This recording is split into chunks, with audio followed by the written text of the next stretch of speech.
Lorsqu'un accord collectif est dénoncé ou mis en cause et n'est pas remplacé par un accord de substitution, il cesse tous ses effets au terme de la période de préavis puis de survie de 12 mois.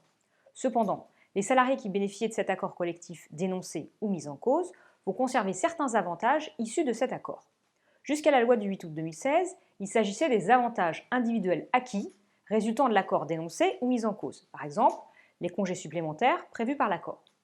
La loi Travail du 8 août 2016 met fin à la notion d'avantage individuel acquis et la remplace par le droit des salariés de conserver la rémunération perçue en application de l'accord.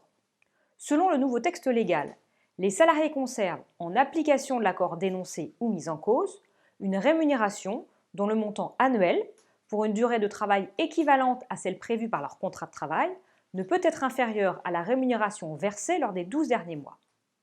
Les salariés bénéficiaires de l'accord dénoncé ou mis en cause ont donc droit, au terme de l'accord dénoncé ou mis en cause, à une garantie de rémunération.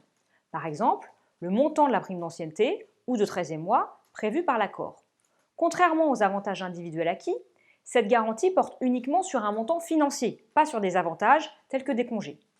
Ce montant de rémunération, garanti, correspond à celui perçu par les salariés en application de l'accord au cours des 12 mois précédant la cessation de l'accord, c'est-à-dire pendant la période de survie de l'accord. Le calcul devra donc être effectué pour chaque salarié en fonction des avantages conventionnels dont il bénéficiait, au regard de ses bulletins de paye sur les 12 mois écoulés. De nombreuses questions se posent sur la façon dont il faut réaliser le calcul de son montant garanti. Par exemple, lorsque le salarié aura été absent pour maladie au cours des 12 mois, ou bien en ce qui concerne la rémunération des heures supplémentaires qu'il aura effectuées sur la période. Une fois calculé le montant de rémunération garantie, il paraît possible de le verser sous forme d'une prime forfaitaire annuelle, d'un montant global, mais là encore, le texte n'est pas précis.